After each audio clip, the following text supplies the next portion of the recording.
All right, welcome back, everyone. This session that we have is on the topic of elder caring coordination. The topic is elder caring coordination, excuse me, but the title is Elevating the Voices of Older Adults.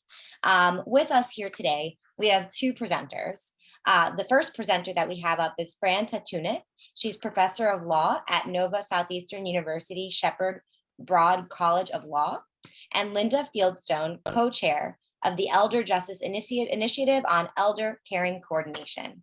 Before I turn it over to our presenters, some quick housekeeping announcements. First and foremost, this is being recorded. So if folks are concerned about wanting to be in the other session and wanting to bounce back and forth, not necessary. You will get the recording to both sessions that are going on right now. Second, if anybody would benefit from captions, we do have a live captioner here writing down everything that's being said. On the virtual platform, you would scroll down, click the blue box that says show captions, and they should pop up.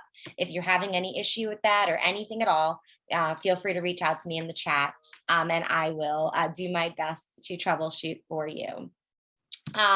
Finally, at the end, you will have an opportunity on the virtual platform to provide some feedback in the form of a survey, letting us know how we're doing and how you are enjoying the sessions. Your feedback is very important to us, so please feel free to do that at the end. So without further ado, because I am not the person you're here to listen to today, I will turn it over to Fran and Linda. Thank you both very much for being here and dedicating some time to teach us about this very important topic. Let's go.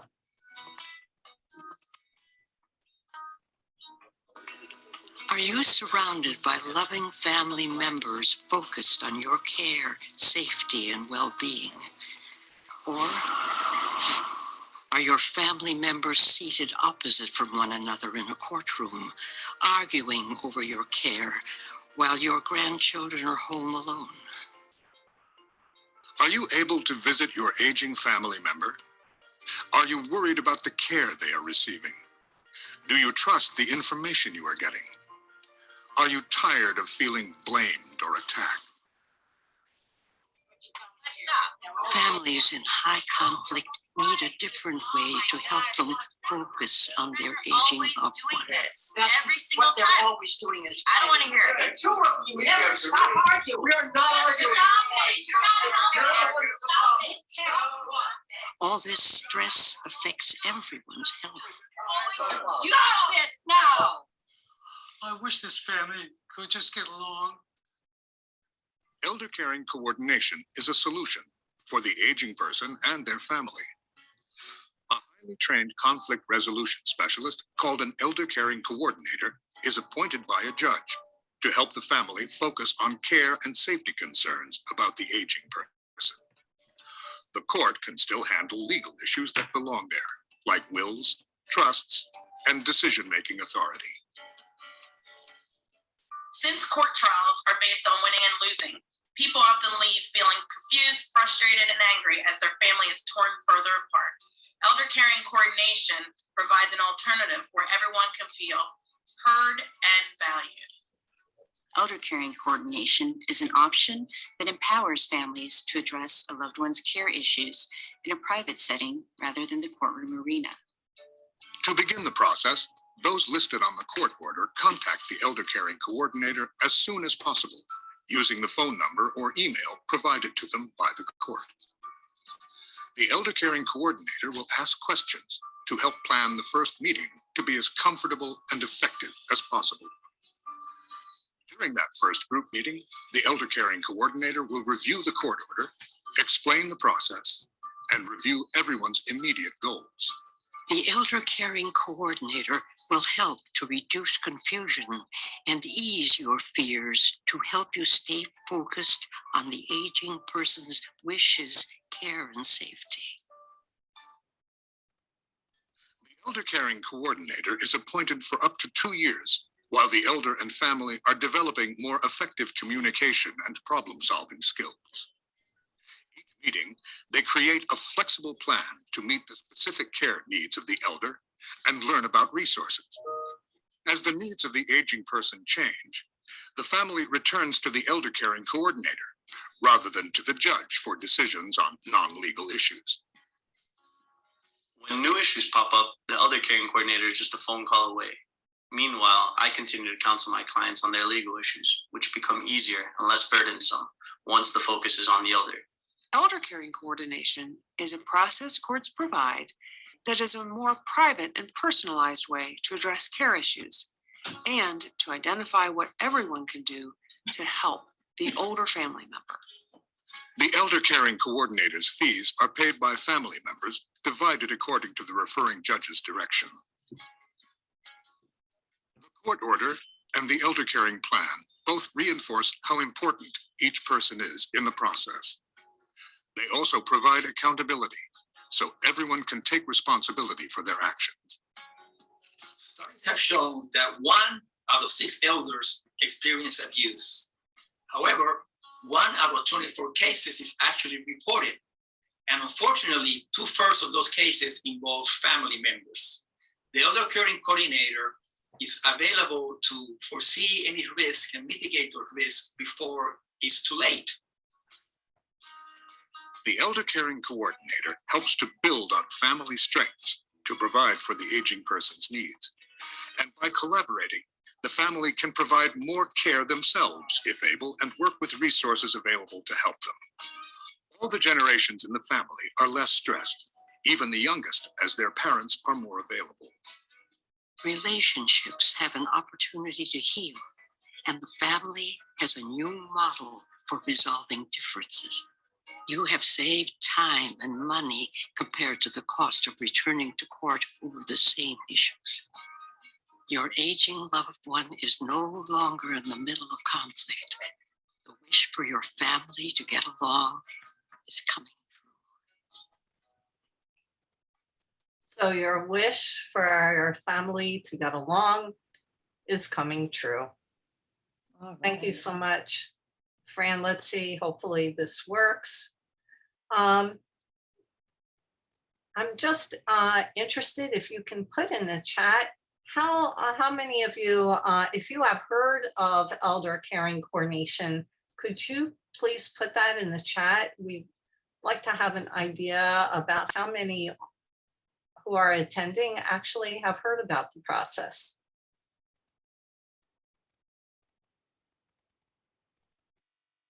You put that in the chat, or we can assume not anyone.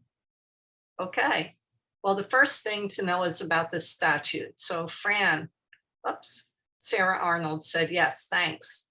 Okay, good. So we are making history.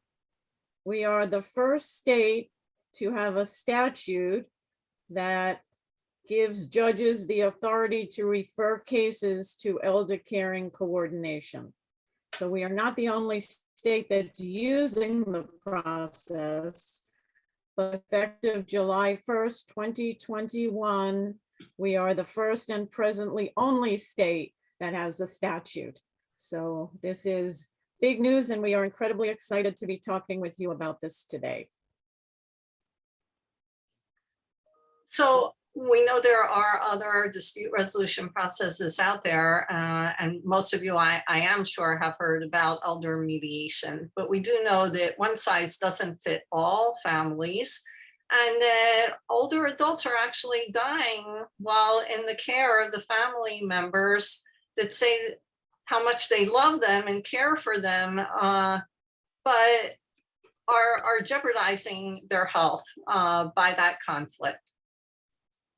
The Association for Conflict Resolution and the Florida chapter of the Association of Family and Conciliation Courts collaborated by forming task forces that were comprised of not just experts, but really organizations. So you have heard of the organizations on this list, and you will, and there's a list of the Florida entities as well that were involved in a wing spread of vetting on the information that was put together to provide the guidelines on elder caring coordination in 2014.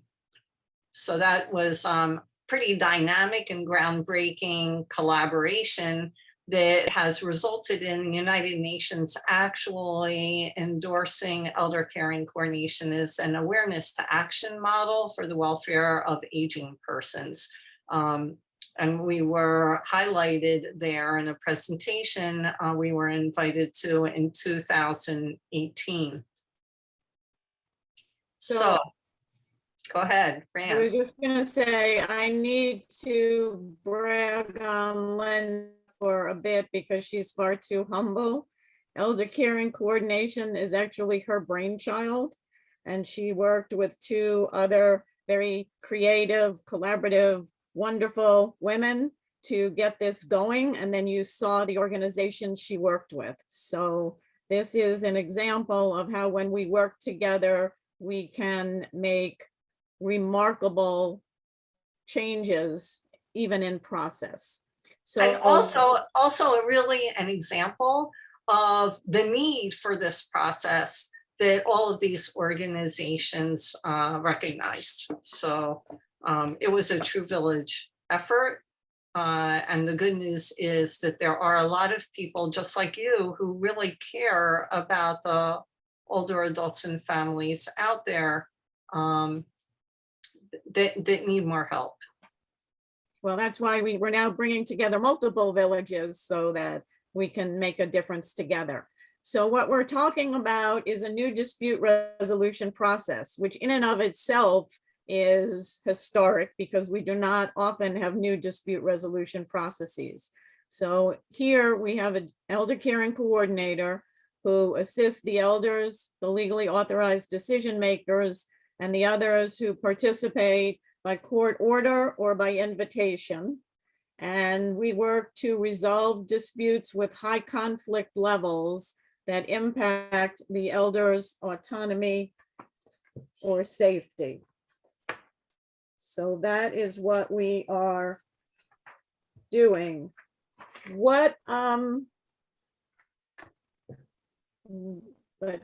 Why do we need this process? Why do we need a new dispute resolution process? We have other processes. Why was it so important that one be created specifically for elders? What is important about this?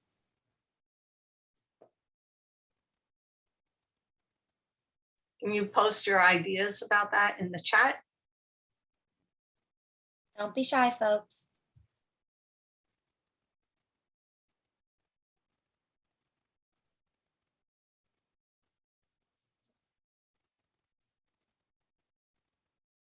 They need their voices heard. Hence, we're trying to elevate their voices, preferences, and wishes. Absolutely. Thanks, Sarah.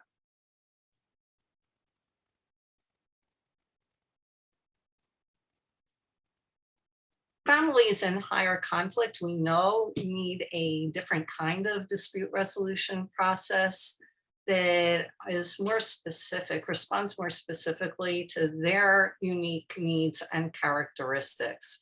So while we have family mediation, we also in our state have parenting coordination. Older families deserve that same ability to enter into a process just for them. Elder caring coordination doesn't replace the other services that the families are involved with. It really readies these families in higher conflict to work with other individuals more cooperatively. Because if they are involved in such infighting within the family, they're not going to be able to manage their relationships with other professionals appropriately until there's a way to de-escalate their conflict. Now, this takes a really highly qualified individual, and the qualifications are in the statute.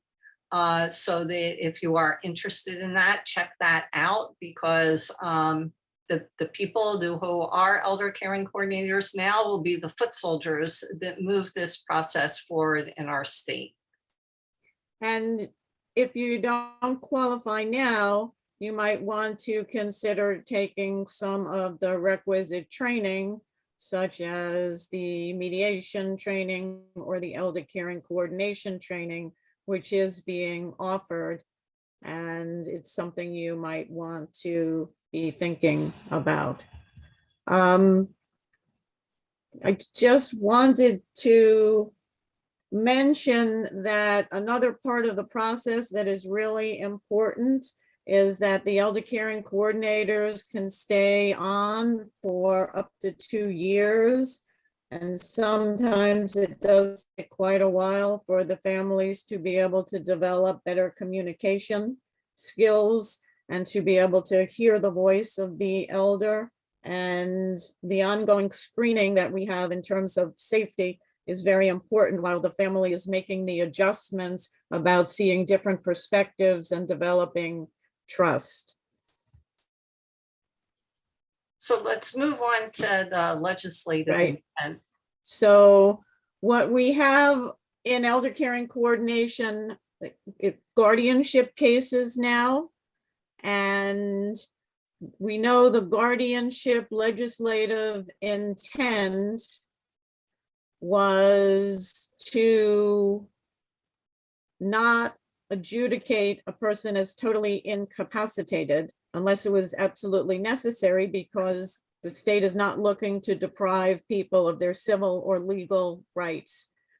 So the statute, the law, the judges, the guardians are all looking for the least restrictive form of guardianship if guardianship is necessary, and the less restrictive means of assistance when assistance is necessary.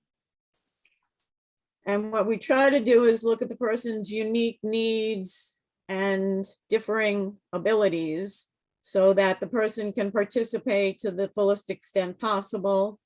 We look to have someone regain abilities when possible and to offer the assistance that least interferes with the person's ability to make their own decisions. So what we have with elder caring coordination is a statute with legislative intent in sync with the guardianship statute, but also building on it, because the legislature is now saying that they realize that denying an elder a voice in decisions regarding their health and well-being deprives that elder of legal rights, and losing capacity to make decisions doesn't mean that the person is not still entitled to the dignity of having their voice heard, which is exactly what we're trying to do with this process. So with this statute, we have a non-adversarial process to resolve disputes regarding the elder, where we focus on the elder's needs, wants, and best interests, and protecting the elder's exercisable rights. So we have a unique dispute resolution process.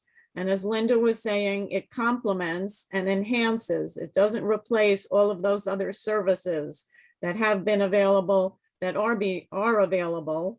And the elder caring coordinator might work with the family to help refer them to appropriate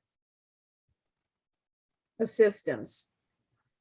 So this is what the elder caring coordinator does: facilitate the communication. So work with the family for more effective communication and negotiation and problem-solving skills. Provide education about resources in the community. Facilitate the creation, the modification of an elder caring plan that will address the care and safety of the elder. Make recommendations for the resolutions of disputes, but this is concerning the safety and the care of the elder. So these recommendations have to do with non-substantive matters. It's a matter of people making informed decisions, having the information they need to be able to build trust and make decisions. So they're really process oriented, and these are only non-legal decisions, so it doesn't interfere with any legal process that is going on at that time. And with prior approval of the parties or the court directive may make decisions within the scope of the court's order of referral. So we would look at the court order for specific information on the case and what the elder caring coordinator would do, which would provide the scope of authority. But there are limits to the elder caring coordinator's authority. So we have no decision-making authority to resolve substantive disputes.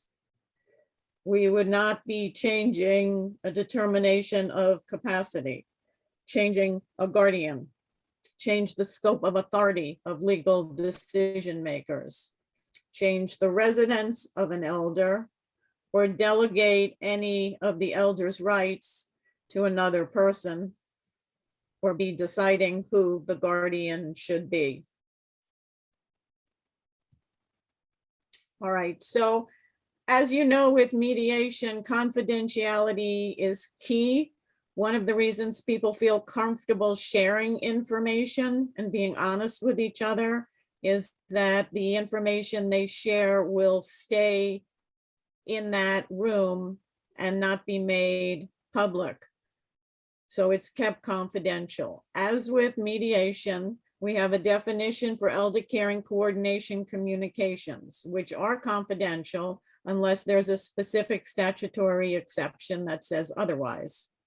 So an elder caring coordination party participant or the elder caring coordinator may not disclose a protected elder caring coordination communication to anyone other than the elder caring coordination party participant or coordinator, or the party or participants council. So that sounds the same way it works in mediation. The privilege, however, is different. So we know that privilege is the right to refuse to disclose and to prevent others from disclosing confidential communications. So we're talking here about legal proceedings. Here, the elder caring coordination party, participant, or elder caring coordinator has that privilege to refuse to testify and to prevent another person from testifying in a subsequent proceeding. In mediation, it is only the parties that hold the privilege. So this is a key distinction because the privilege is now given to participants as well as the elder caring coordinator. Communication definition seems similar to mediation. Oral, written, nonverbal conduct intended to make an assertion by or to one of the people there. That's made either during the course of the elder caring coordination activity, or it can be before the activity if made in furtherance of the elder caring coordination. So it might be a planning for the elder caring coordination meeting. And then as with mediation, the term does not include statements made during elder caring coordination that involve the commission of a crime, the intent to commit a crime, or ongoing abuse, exploitation, or neglect of the child or vulnerable adult. So let me just mention one other aspect of confidentiality before we move on, which is a key difference between elder caring coordination and mediation, which is the process is transparent. So people feel comfortable that others aren't talking behind their back, they're developing trust, they're sharing information. So communications made by, between, among the participants, for one or more of the participants with the EC or the participants with each other, made during the process are not kept confidential from the other participants in the elder caring coordination process, which means practically we don't caucus. We don't do what a mediator would do, which is tell me this confidential, tell me this, I'll keep it confidential. I won't share it with the other parties, with the other participants, with the other council.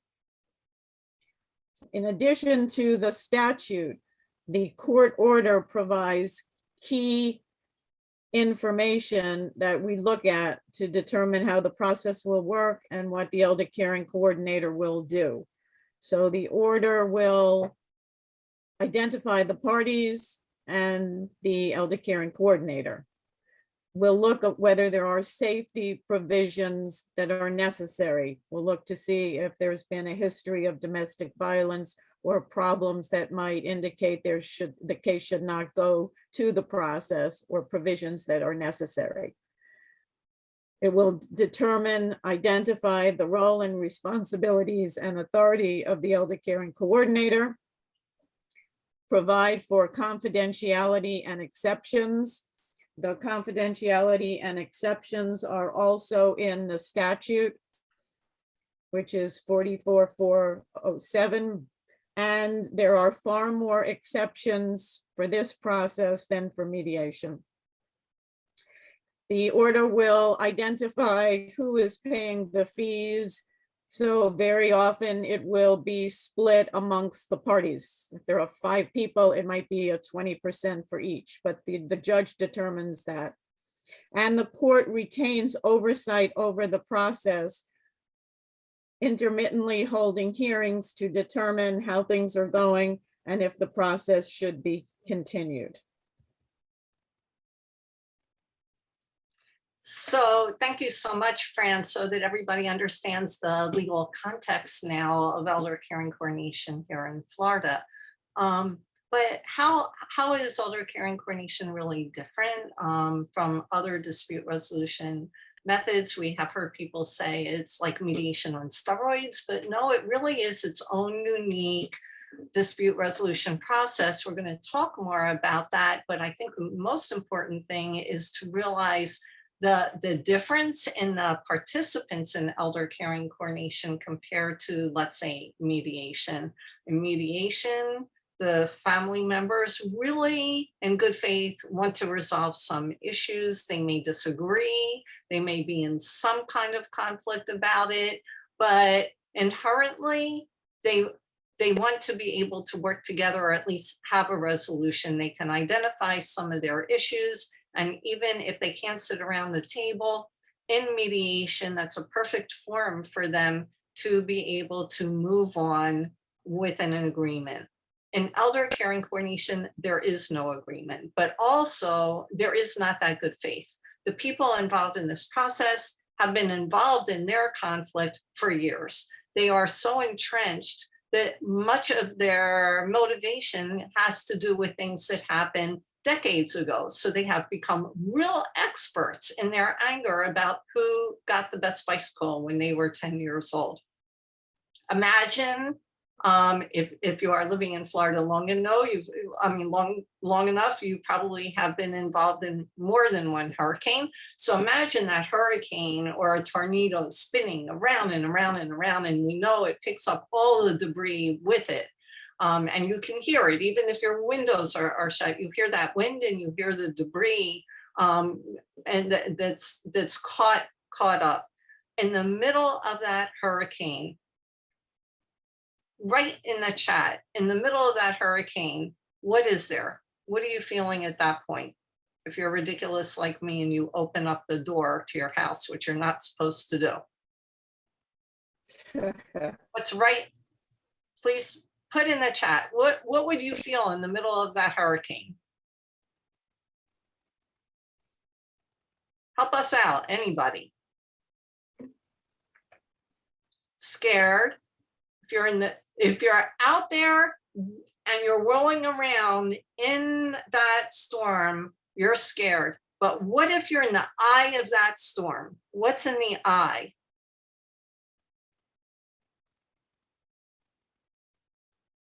The calm.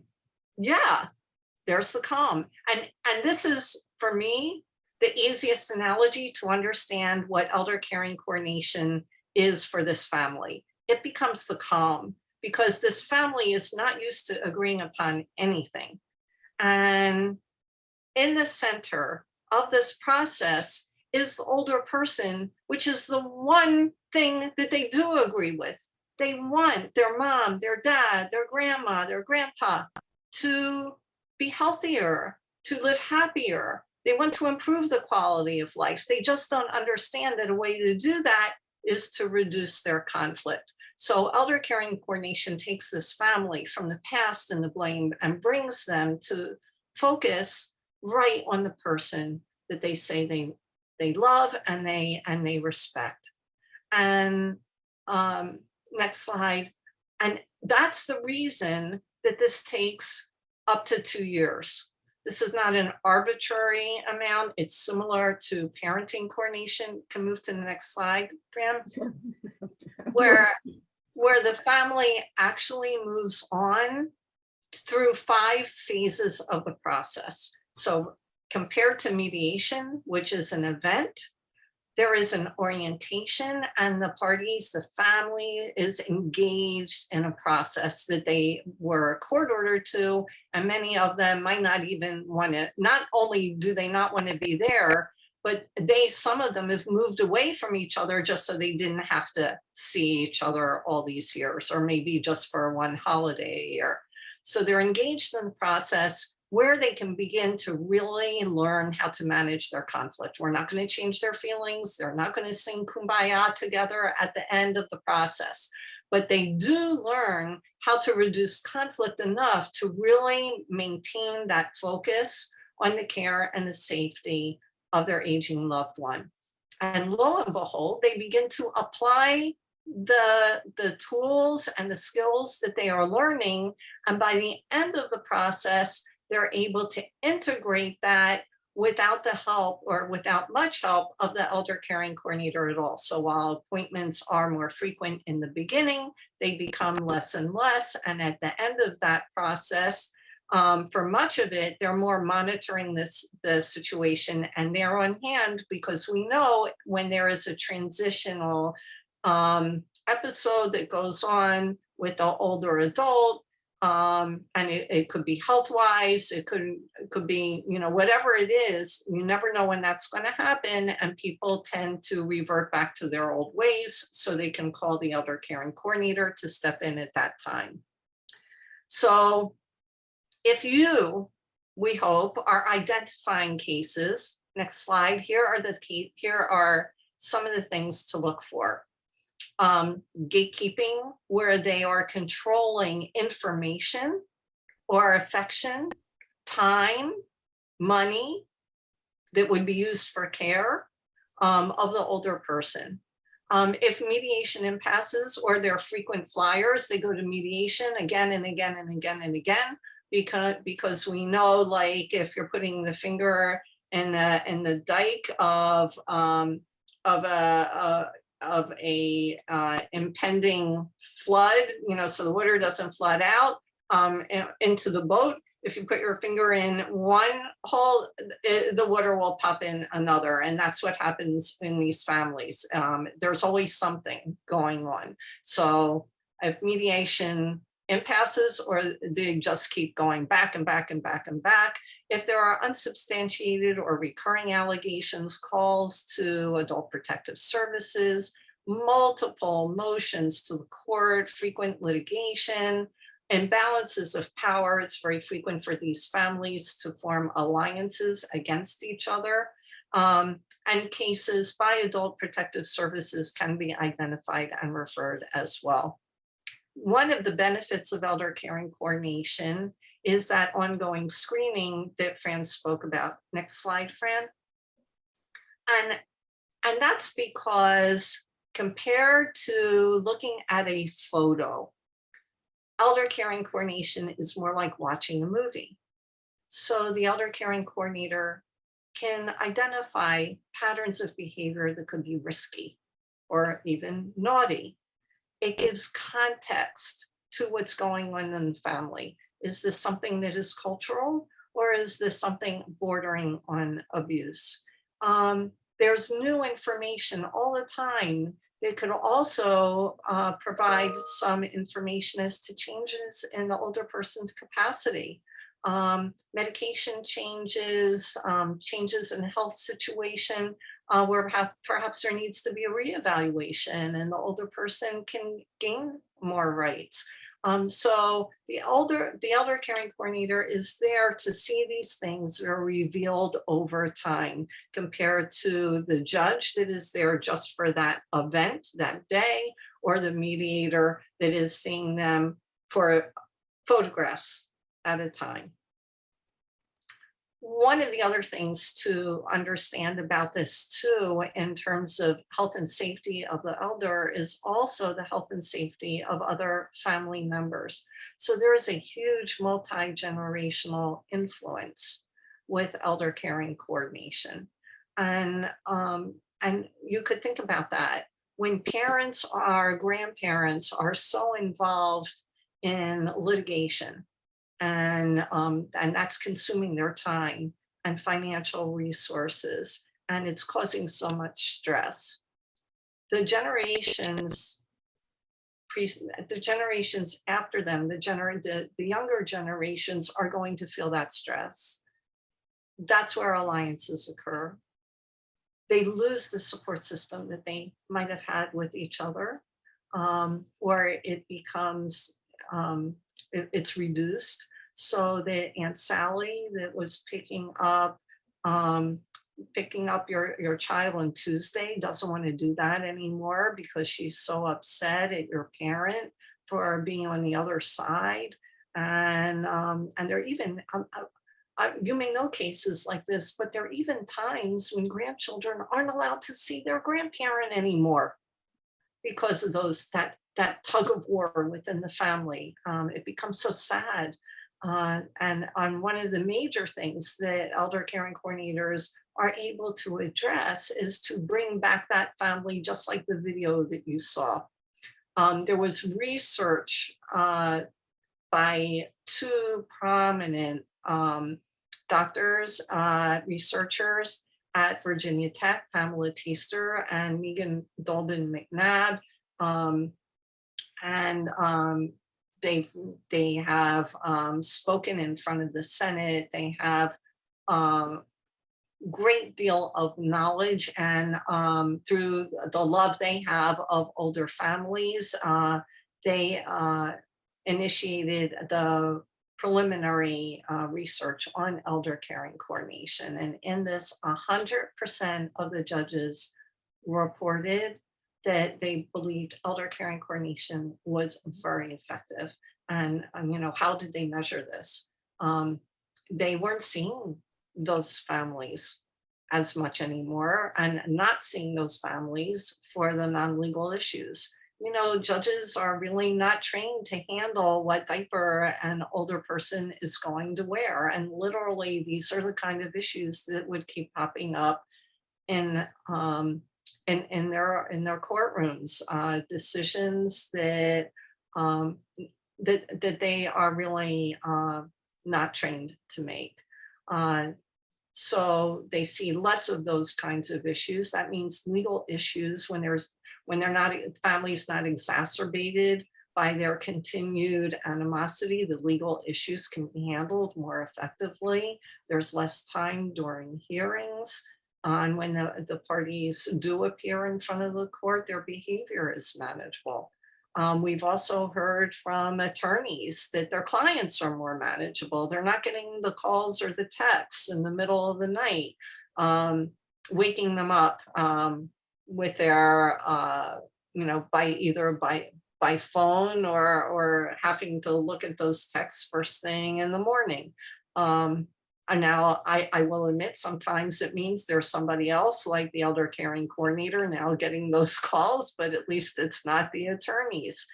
So that they can really focus on their job, which is the legal issues. And guardians have said that they can really make better and more informed decisions when the family collaborates more together.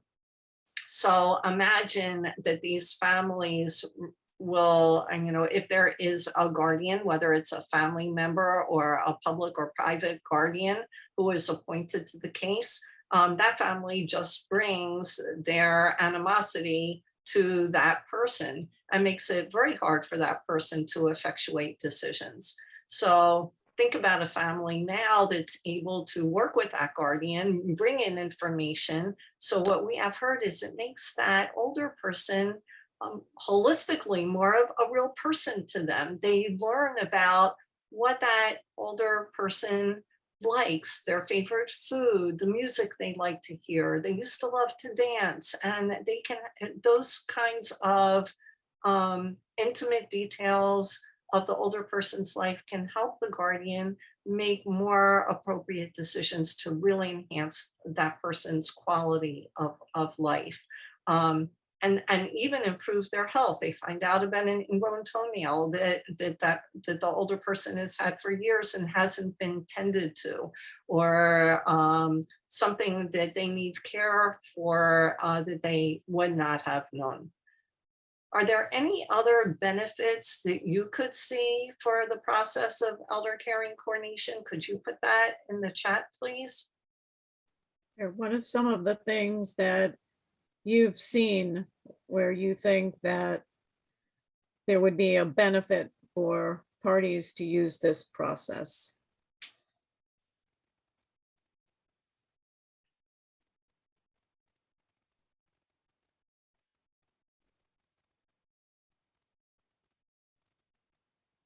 Someone Think of had, a case that you may have, a higher conflict case, or somebody that you know about that's involved in a family matter, where siblings are arguing about the older adult's care. someone had mentioned before the voice of the elder being heard, being treated with dignity and respect. And one of the insurance companies has actually provided funds for the use of this process, recognizing that conflict among family members, the high conflict, is actually healthy. So the elder's health is impaired, is injured due to the stress of the conflict. We see that with family members as well. And just so you know, actually, in the beginning of the development of elder caring coordination, there was a lot of concern about affordability, and it was Stay Well Care, health insurance, Medicaid, Medicare provider, the largest in the state at the time. They've now been taken over by Sunshine, but they provided 16 scholarships for indigent families to receive elder caring coordination. And of those 16, this was in 2018, only 3 have been used so far. So if the affordability was really an issue, those would have just been gone in a snap. But since the family members are sharing in the cost, it makes it more affordable. And also because the people that are becoming ECs, we're finding, are also extremely compassionate and very dedicated, and they're all working on a sliding scale fee. And where Fran is actually, the Nova University Dispute Resolution Center will provide elder caring coordination for those that live around Broward County for free. Actually, now that we're doing things via Zoom, we could extend the geographic boundary. So out of the law school, I direct our dispute resolution clinic, and we are able to provide pro bono elder caring coordination services. So if there is a need, we might be able to help. So let's look at some of the ways, let's count some of the ways, the benefits of elder caring coordination. Fran, you want to talk about it? Sure. So we were just talking about cost. Cost should not prohibit the use of the service, and in fact should lead to cost savings. because we're conserving resources,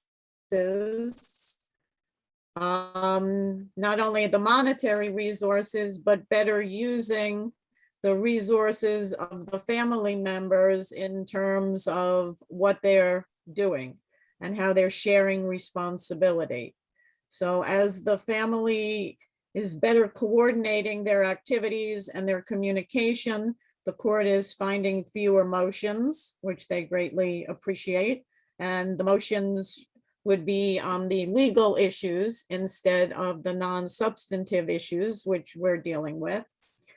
That also means that we can deal with things in a more timely manner. If it's a matter of getting mom or dad to the doctor the next day, there are ways for the family members to communicate. There's a program, Family Wizard, that is being used now. And at the moment, there's no charge for it, where family members can quickly communicate to say, I can't do this, can someone step in? And Some just of you- yeah. improve information sharing. Some of you So may a know, lot I of guess it's- information. the name is Our Yeah, Family go ahead. Wizard. The name is Our Family Wizard, and some of you may know that platform for younger families. And if you have an older family that is interested and you contact me, I can put them in touch with Our Family Wizard, where they will receive, they won't have to pay any registration. It'll be for free. It's normally $99 per parent, but because they are working on a platform for older people, older families, this can be for free. And this, by the way, does not just have to be for cases involved in elder caring coordination. So that's something that you could reach out to me about. You'll have my email at the end. And we found it to be very effective, so it is worth trying. The process also allows for continuing focus on the safety issues, reducing risks. Sometimes people have become hoarders. There might be things in the home that are unsafe, having things that weren't unsafe before, such as the pool outside or a step. And the family needs to identify and address these issues. So instead of fighting over some of them or fighting over who's going to be paying for the cost, these are things that can be identified and dealt with. The person-centered care planning is absolutely essential. And this is where the voice of the elder is paramount and needs to be heard. Even if someone has been determined to be incapacitated in some way, that person still should have a voice in terms of who they would like to sit next to them at dinner, who might take them to the doctor, who they're comfortable with, whether they see the grandchildren. Even it's a matter of smiling or stretching out a hand to hold someone's hand. People still know what they want in terms of family members and closeness and connection, even if they're not going to, or what they want to eat for dinner. So the voice of the elder and have it be person-centered and taking the individual's wants very seriously. One of the sad cases we had was a child with good intentions who wanted the elder not to have to hold the heavy watering can to water the flowers, and took away the flower garden and put in rocks. Well, the elder loved the flowers. That was a very important part of the elder's day.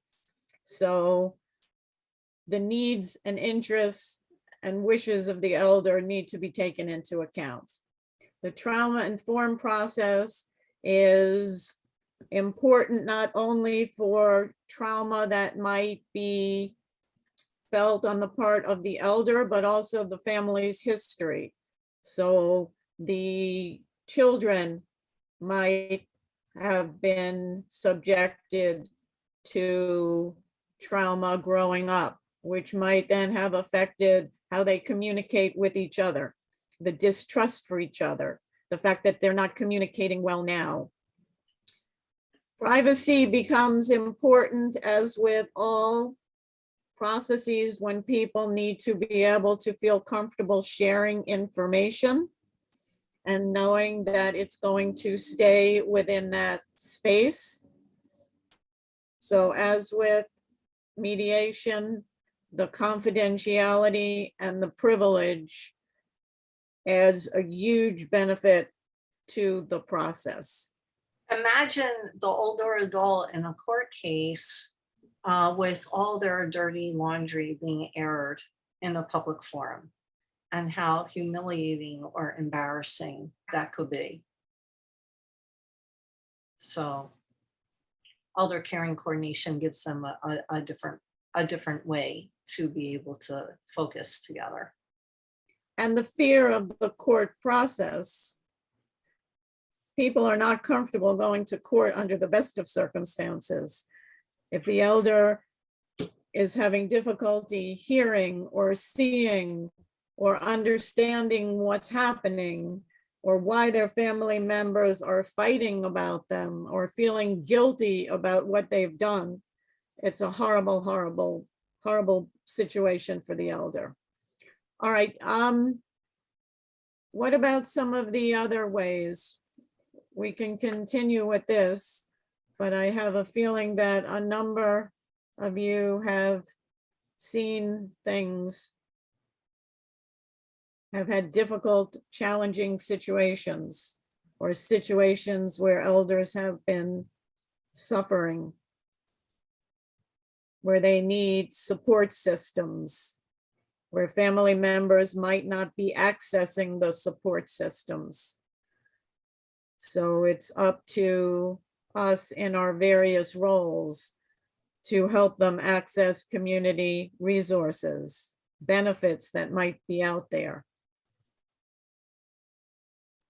Imagine the families and all those duplicated services when one by one, or each family alliance is contracting professionals, experts for court, or duplicating treatment for the older person, and the cause of confusion about that. Or when family members, for all kinds of reasons, believe that there should be certain kind of care done in a certain way for the older person, and the caregiver becomes right smack in the middle of the conflict. What do? We know from studies that caregivers are affected by that conflict as well, and so the older person doesn't get the kind of care that they need. Family members give the caregiver instructions that are completely opposite from each other. What does a caregiver do while they're waiting for them to decide? So all of these things continue to jeopardize the well-being of the older person. And sometimes the caregiver is a spouse or another relative whose health is really compromised because of the stress of the caregiving. And someone might be well-intentioned, but if you have an older caregiver, that person might not know what to do when somebody falls, might make a phone call to the neighbor who isn't there instead of 911. So there are a number of support systems that need to be put in place, along with the care plan for that specific individual based on the unique circumstances of the family. Maria wrote that she tends to see more situations where there are no family members willing to help the senior. In Ohio, where they have actually a court rule on elder caring coordination, that's like more kind of like a diversion process. They're able to identify themselves and request elder caring coordination early on in the legal process. A significant number of cases, well over half of the cases that were referred in Spark County, Ohio, where guardianships were actually avoided as family members who before would not work together stepped up for care purposes. And that was very relieving to the older adult who really wanted that nurturing in that private, intimate space from their loved one. And helpful to the system because there are only going to be so many people available to help with when families don't have individuals who can step in for the care. So along with that comes the use of mediation to allow family members to communicate with each other with the help of a mediator to resolve some of the matters where they're not seeing eye to eye. It's interesting to note that in every single location where there has been elder caring coordination, there has been an increase, not just in awareness, but interest in elder mediation, because many more of the cases could use an elder mediator. They haven't risen to that level of the conflict just yet. And the recognition of not one size fits all becomes very prominent once the court and others start to see that what we're talking about in elder caring coordination is like the cream of the crop of those kinds of cases, but they are also the cream of the crop of the cases that take the most time, the most resources, the most money, the most energy to deal with. So for that reason, it really is important to be able to address the needs of these specific families. So what can you do? What can you do to help these families? First of all, in whatever position you're in, next slide, in whatever position you're in, ask if you're working with older adults, ask if their families are experiencing conflict. If family members are talking with you, ask them, have they tried mediation? Are they involved in a court action? Have there been reports to Adult Protective Services? If they have been in mediation repeatedly, if they are involved with court, and if they have been involved with Adult Protective Services, those are good clues that they're appropriate for the elder caring coordination process.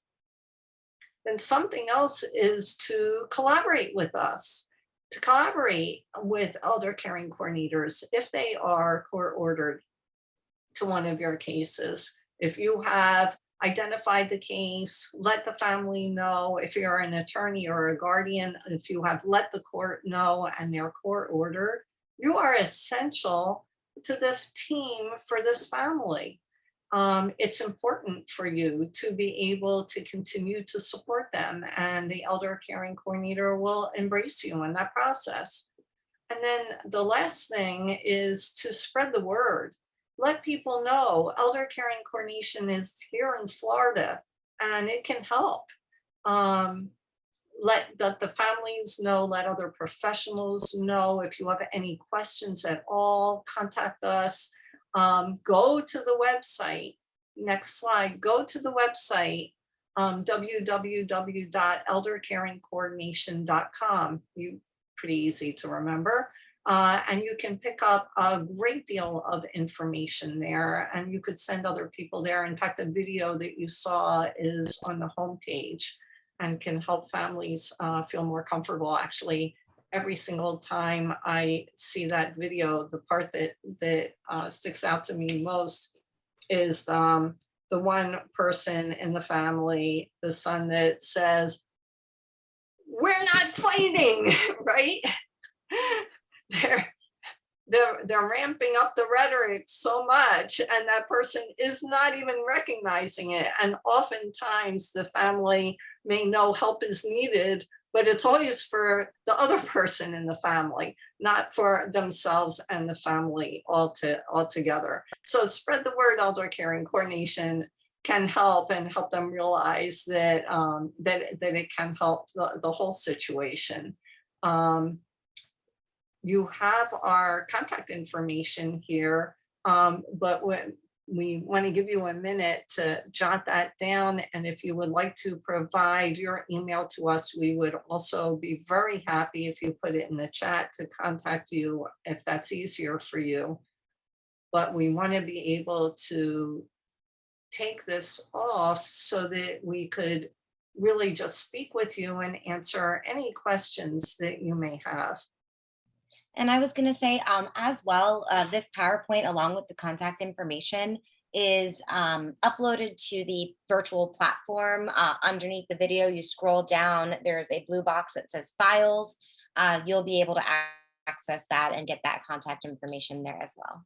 Good. Actually, the contact information then will be on the other forms, and the PowerPoint should not be on there, if you remember.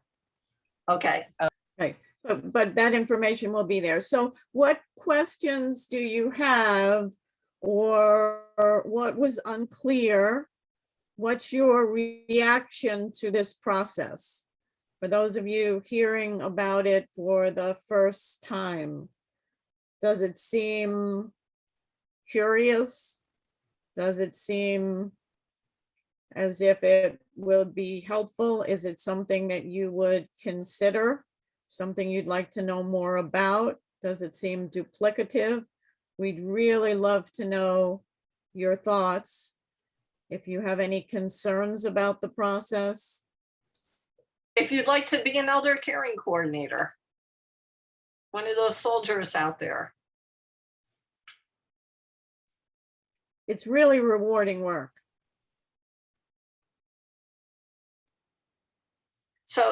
So Kathy, what makes it sound wonderful to you? I do wish we didn't have to. I wish we could just hear people's voices. Yes. Right, that would be so nice.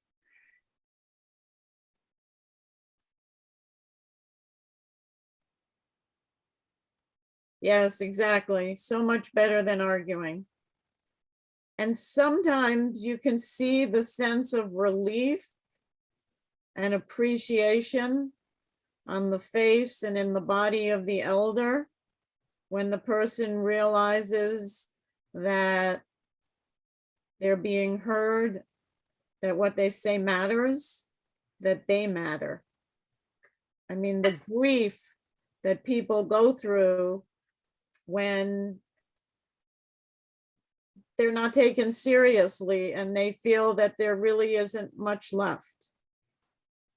So I want to give you an example of something that was really quite extraordinary. In one of the families in elder caring coordination, and you should know there have been elder caring coordinators now trained, I think, in 11 states, Toronto, and as of now, we have a training going for elder caring coordinators in Australia. They're piloting it there. So family situations over many, many years brought this family to elder caring coordination. And the people that were in the process continued to heavily resent one another. So we're talking about siblings, children, and very brand new spouse. And it was intriguing that after the process, even though they continued to have that hostility, the children, the guardian sibling, and the spouse all agreed to share the ashes of the elder who had died. This is one of those really terrible COVID cases. But can you imagine the legacy in that family that knew that even though the alliances continue in some way, they were able to effectuate the voice of their loved one by still sharing the love and how impacting that was to the family. And that connects to Kathy's point about the Herculean task of solving family dynamic problems that have existed for decades. And I think one of the things the process is able to do is to help the families remember to see the importance of the elder, the love of the elder, what the elder would want to happen, and to see their vision, to remember their vision for what they want for the person.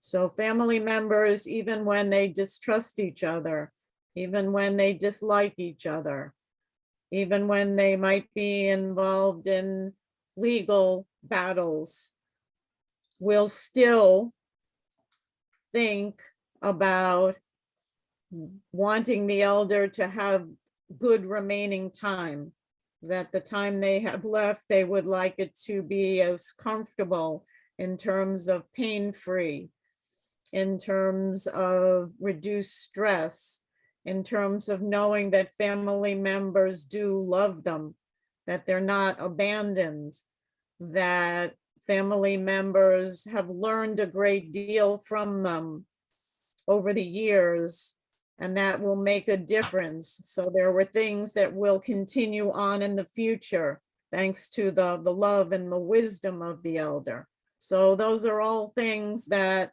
help. Although it might be a Herculean task, we help the family problem solve. So we don't have to do it. We just assist them in figuring out how to get it done.